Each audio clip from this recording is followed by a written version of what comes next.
My name is Tyler, and my best friend is Mara. We never believed in the kind of stories people tell about abandoned stores or haunted streets. But one night, a 7-Eleven on the edge of town changed everything. It wasn't the snacks that drew us in, and it wasn't the flickering lights, it was the feeling. The way the air seemed to press against our skin, the way the shadows moved when we weren't looking. By the time we realized something was wrong, it was already too late. In the store wasn't just a building, it was alive, and it was waiting. I had never been the type to wander into a store late at night. Normally, I would have stopped somewhere during the day or just gone without snacks altogether. But that night, I had no choice. The roads were empty, darker than usual, and the quiet was the kind that pressed against your chest. My stomach growled, reminding me I needed anything to keep me awake on the long drive ahead. The glow of the 7-Eleven sign was faint in the distance, but it was the only light I could see for miles. I told myself it would only take a few minutes, just in and out, no big deal. The moment I stepped inside, a strange heaviness settled over me. The fluorescent lights flickered intermittently, casting shadows that moved in strange ways across the narrow aisles. The shelves were cluttered, products stacked higher than they should have been, some peeling or worn. I took a deep breath and tried to ignore the feeling that the store wasn't quite right. The air smelled stale, like a mixture of dust, chemicals, and something I couldn't identify. I moved further in, each step echoing unnaturally against the linoleum floor. There was no one behind the counter, not a single customer in sight. Normally that would have been fine. I didn't mind empty stores, but it made me uneasy, like being alone in a house where someone else could be hiding just out of sight. I tried to shake it off and focused on the snack aisle. My eyes scanned the shelves, but everything looked wrong somehow.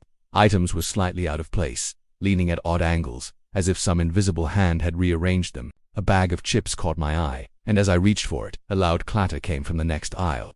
I froze, my heart hammering, staring into the darkness between the shelves. Nothing was there. My imagination, I told myself, yes, just nerves. I turned back to the chips and grabbed them quickly. Then I noticed something strange. The small storage door at the back of the store was slightly open. A dark gap seemed to breathe, like it was alive. I told myself it was just a cleaning closet or some old supply room, nothing more. But the longer I looked, the more uneasy I felt. My stomach tightened, and I realized I had slowed my breathing, trying not to make a sound. I walked toward the counter, intending to pay and leave, but something in the store shifted. The air seemed heavier, thicker, like I had walked underwater. I felt it first as a chill along my spine, then as a subtle vibration in my chest, almost like the building was humming under my feet. I glanced back at the storage door, and the darkness inside seemed deeper than before. Swallowing the light from the fluorescent bulbs, the feeling that something was watching me grew stronger. But there was no one, just empty shelves and aisles. I told myself I was being paranoid, that it was just the late hour, the isolation, the shadows playing tricks on my mind. Yet every instinct screamed at me to leave, to run out and never look back. I picked up my pace, moving toward the front door, but just as I reached for the handle, the storage door slammed shut. The sound was deafening in the silence of the store, echoing off the walls like a gunshot. My chest tightened, and a shiver ran from my neck to my fingertips. I tried the door again. It moved slightly under my hand, but resisted, as if something inside didn't want me to leave. My mind raced. Why would the door close on its own? There was no wind, no one else here, nothing. The fluorescent lights flickered violently for a moment, plunging the store into shadows, and in that instant, I thought I saw a figure dart just behind the shelves, too fast to fully register. My pulse skyrocketed. I yanked at the door handle, and it gave way with a violent click. I stumbled outside into the night air, gulping it down, feeling the tension in my body slowly loosen. But as I glanced back at the store, the flickering lights inside seemed to pulse in response to me, like a heartbeat. I couldn't explain it.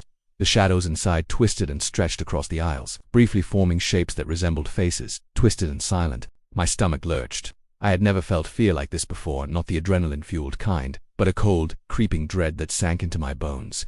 I told myself it was just a trick of the light, that my mind was playing games. But deep down I knew something had followed me, something that didn't belong in a store, something that had been waiting. And the last thing I saw before I turned away was a faint reflection in the glass of the front door, a figure standing behind the counter. Its face was impossible to see clearly, but the shape made my blood run cold. I thought leaving the store would be enough.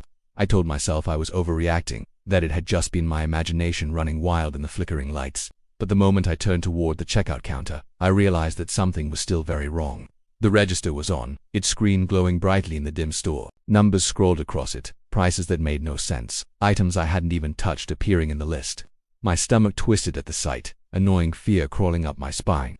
The counter was empty, at least physically. No clerk, no one behind the glass. And yet, the register continued to hum, keys pressing themselves, printing receipts that fluttered onto the floor like leaves in a storm. I couldn't tear my eyes away. My reflection in the candy display was supposed to be me, but it didn't look right. My eyes were too dark, the hollows beneath them too deep, like some part of me had been hollowed out and replaced with nothing. I stepped closer, heart thudding, telling myself it was just a trick of the dim light. But then I noticed the security cameras. There were too many, mounted in strange, impossible angles, pointing at corners of the store that didn't even exist. On one screen I saw myself walking down the aisle, but I hadn't moved yet. My hand froze mid-step and a cold wave of panic hit me. My own body on the screen moved independently, walking around the shelves, stopping, turning to watch me. Something skittered across the floor behind me, low and fast. My stomach dropped as I spun around, expecting a rat or maybe a cat that had gotten inside, but the aisle was empty. The sound didn't stop. It circled me, scraping along the edges of the shelves, growing closer, sharper, more deliberate. I wanted to scream, but no sound came out. I wanted to move, but my legs felt stiff, unresponsive. I took a deep breath, forcing myself to look toward the back storage door again.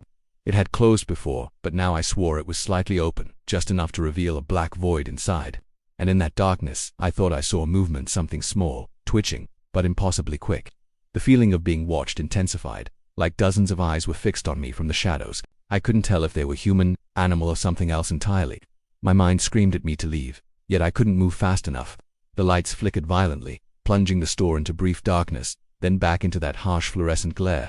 Each flicker seemed to stretch time, each flash revealing shapes that shouldn't exist. In one, I saw faces pressed against the windows, pale and grinning, staring at me. In the next, the aisles bent at impossible angles, products leaning toward me as if drawn by some unseen force.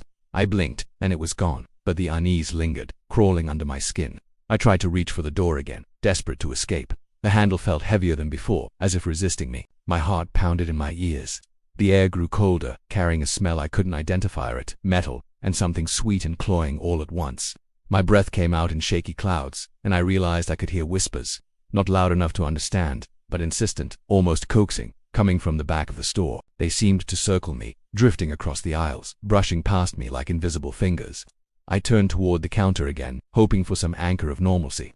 That's when I noticed that our register had stopped printing, and the screen now displayed a single message in letters that seemed to burn into my eyes. Stay. I jerked back, stumbling over a stray can on the floor. The sound of it rolling echoed unnaturally, bouncing off the walls like it had been amplified. My heart was hammering, my mind screaming at me to leave, but every instinct in my body told me that something in that store didn't want me to go.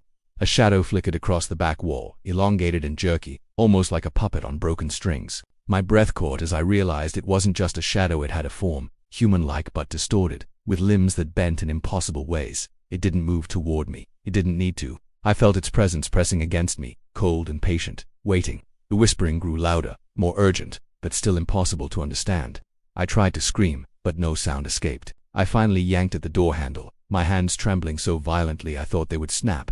The door gave way, and I stumbled out into the parking lot, gasping, trembling. The air outside felt slightly warmer, but the fog had thickened, swallowing the light from the 7-Eleven sign. I looked back once, and through the glass. I thought I saw dozens of shapes moving inside, pressing against shelves and counters, all staring, all waiting. My stomach churned, and a cold realization hit me. Whatever was in that store wasn't going to let me leave that night unscathed. I stumbled out into the parking lot, gasping for air, my hands shaking uncontrollably. The fog had thickened since I stepped outside, swallowing the light from the neon 7-Eleven sign. It wasn't the kind of fog that made the world look soft or quiet. This was heavy, oppressive, and cold, like the night itself was trying to keep me trapped. I tried to convince myself that once I reached the street, everything would feel normal again, that I had only been imagining things in the store. But the further I walked, the more wrong it felt. I glanced back at the store. The windows were now black, completely empty, as if the fluorescent lights had been turned off. And yet, a part of me could feel it watching, like the building itself had eyes. Every instinct screamed at me to leave, but something in that dark, empty lot kept me rooted, frozen in place. Then I heard the faint whispering again, drifting out from the store and wrapping around me like icy fingers. I couldn't understand the words, but they were not meant for me to understand. They were meant to draw me back, to trap me. A shape appeared through the fog, barely visible at first, then slowly becoming clearer. It was tall, hunched slightly, and it moved in the most unnatural way I had ever seen, jerky, uneven, as if its joints were broken or reversed. Its head tilted at impossible angles, and though I couldn't see its face clearly, the feeling of being observed was suffocating. I wanted to run, but my feet felt glued to the asphalt. Every step I considered taking was paralyzed by a cold, creeping fear that this figure was waiting for me, testing me, measuring me. I tried to steady my breathing, willing myself to move, to get into my car. The fog swirled around me, thick and heavy, as if it were alive. It pressed against my skin, making my hair stand on end. I caught glimpses of movement, fleeting shadows that darted between the faint outlines of the store and the few dim streetlights. They weren't entirely human, and they weren't entirely solid, but they seemed aware of me. My heart hammered in my chest, and my pulse roared in my ears. The whispering grew louder, rising from a low murmur to an almost audible chorus. My skin crawled as I realized the sound was not coming from the store, it was all around me, coming from the fog itself. I turned in a slow circle, trying to find the source, but there was nothing. No human figure, no source of the voices, only the figure ahead, and the endless, suffocating fog. I tried to call out, but my voice stuck in my throat. The figure began moving closer, and with each step, I felt a pressure in my chest, like the air itself was resisting me.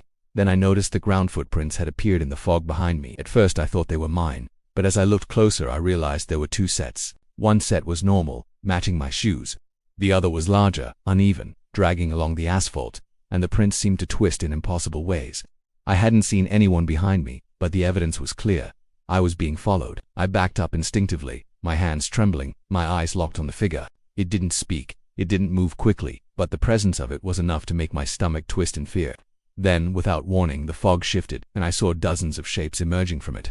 They weren't fully formed like shadows or projections, but their faces were grotesque, twisted with wide, grinning mouths and hollow eyes. They pressed against the edges of the fog, circling me, waiting, their whispers blending into a chorus of something I couldn't comprehend. I tried to turn toward my car, my mind screaming at me to escape, but the asphalt seemed to stretch before me, like the world itself had elongated to trap me. My eyes darted from figure to figure, heart pounding so hard it hurt. The air grew colder still, carrying with it a stench of rot and decay that made me gag.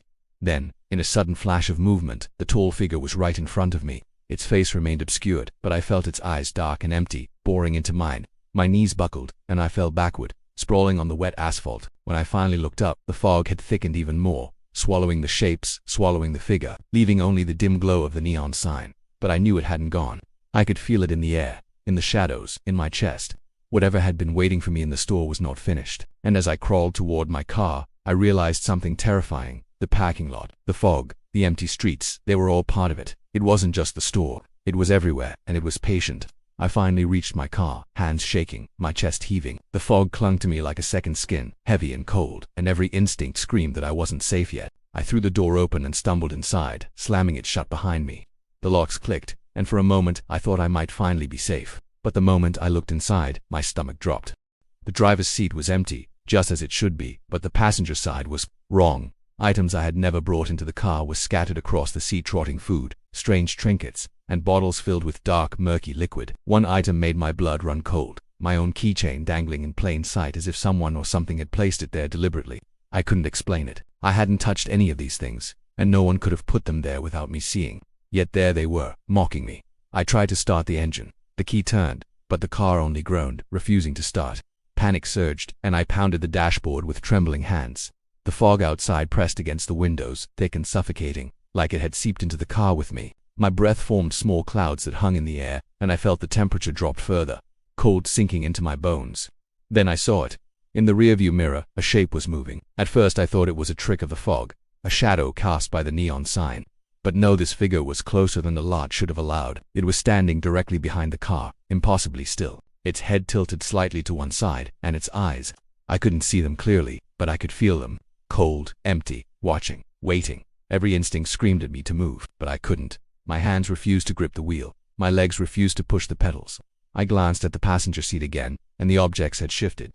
The bottles rocked slightly as if they were alive, and the trinkets seemed to have arranged themselves into patterns I didn't recognize, simple as maybe, though I couldn't tell. My keychain had moved to the center of it all, as if marking me, as if claiming me. I wanted to scream, but my throat was tight, and no sound came out. The whispering returned, louder this time, surrounding the car, coming from everywhere at once. I couldn't make out the words, but I knew they were meant for me, meant to break me down. The temperature dropped again, and condensation formed on the inside of the windows, making the outside world blur. I could just barely see the figure through the glass, and for the first time, I thought I saw its face. It wasn't human. The skin was pale, almost translucent, stretched tight over something inhuman beneath. Its eyes were dark, hollow pits that seemed to draw light in, swallowing it whole. I tried to push the door open, but it wouldn't budge. I slammed it again and again, but it was as if the car itself had become a trap, pressing down on me, holding me in place. The figure raised a hand, long and thin, fingers bending in impossible ways. It didn't touch the car, but I felt it all the same, a pressure, a pull, like gravity had shifted to bend toward it. I closed my eyes, telling myself it couldn't be real, that I was imagining it. But when I opened them, the scene had changed. The fog outside thickened into shapes, forms that twisted and shifted, pressing against the windows, staring at me with blank, grinning faces. I could feel their breath on the glass, smell the decay that clung to them like perfume, and the whispering was louder than ever, circling, spiraling into my skull, promising things I couldn't comprehend but knew were terrible. Something small and sharp brushed against my ankle. I looked down and saw one of the trinkets from the passenger seat rolling on the floor, toward me, moving on its own. My pulse skyrocketed. The bottles rattled in unison, and the keychain rose into the air, spinning slowly above the seat, as if caught in an invisible wind. My mind screamed for me to escape, but I was trapped in a nightmare that refused to end. Then, in a sudden, horrific moment, the car windows fogged completely over from the inside. I could no longer see the lot, the fog, or the figure. All I could hear were whispers, and the oppressive, suffocating presence pressing from all directions. My hand shook so violently I couldn't hold the key. I realized, with a sickening clarity, that whatever had followed me from the store had no intention of letting me leave, not tonight, not ever. I don't know how long I sat in the car, paralyzed, the fog pressing in from every side. The whispering had intensified, no longer soft and distant but a constant, grinding chorus that filled my skull. I couldn't tell which direction it was coming from. It was inside me, outside me, everywhere. My hands were frozen on the steering wheel, trembling so violently I could barely hold on to it. The key in the ignition felt like it weighed 1,000 pounds. I wanted to scream, but my voice had completely disappeared. When I finally forced myself to look up, I saw a movement through the fog. At first I thought it was the neon glow of the store reflecting somewhere in the mist. But it wasn't. It was the figure, the same one from the parking lot. Closer now than before, and not alone. Dozens of shadows emerged from the fog, their faces pale and twisted, eyes hollow and grinning. They didn't speak. They didn't need to. Their presence was enough. I felt the air thicken around me, pressing against my chest, making it almost impossible to breathe. I tried the car doors, locked the windows. They wouldn't roll down. Panic surged, a cold, crawling fear that froze me in place. The fog outside swirled and shifted, and I realized it wasn't natural. It moved with intention, shaping itself around the shadows, pressing against the car, bending reality in ways my mind refused to comprehend. I pressed my hands against the wheel, willing my legs to move, my heart to find some rhythm of escape, but it was useless. Whatever this was, it didn't just occupy the store. It had followed me, inhabited the night, and now it was closing in, patient and deliberate. Then I noticed the items in the passenger seat. They were no longer still. The rotting food seemed to pulse slightly. The bottles rattled and swayed, and the trinkets shifted again, forming patterns I couldn't decipher. My keychain hovered in the center, spinning slowly, almost mocking me.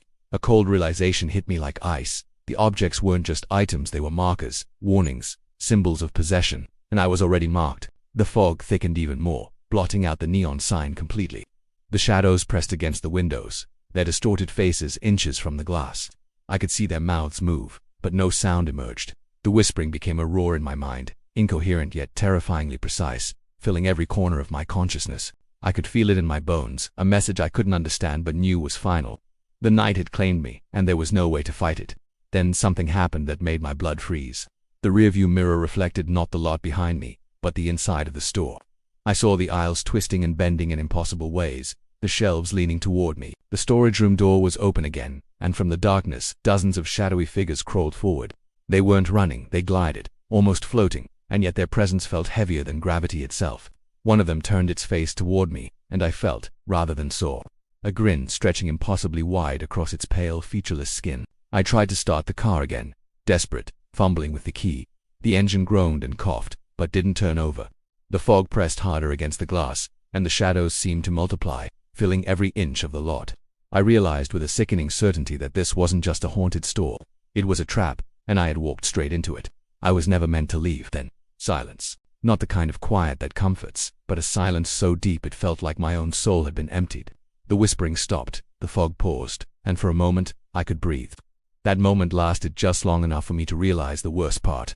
The neon sign of the 7-Eleven flickered one final time, and inside it, I saw my reflection, but it wasn't me. My face stared back, pale and hollow-eyed, grinning with the same impossible stretch of teeth I had seen on the shadows. I didn't scream, I couldn't, and when I blinked, the lot was empty again. No store, no fog, no shadows, just cracked asphalt and the faint scent of something rotting. My car door opened easily now, and I stepped out, convinced it had all been a nightmare. But then I saw my bag of chips, lying on the passenger seat as if untouched since I had bought it. I reached for it, my fingers trembling, and found a small folded note tucked inside. "We're still here." I left immediately, driving as far away as I could, but the memory followed me. Sometimes, in the quiet of the night, I see the neon glow flicker at the edge of my vision, and I know the store hasn't stopped waiting. It's not bound to a building, it's patient, it's everywhere. And one day, I know I'll be forced to return,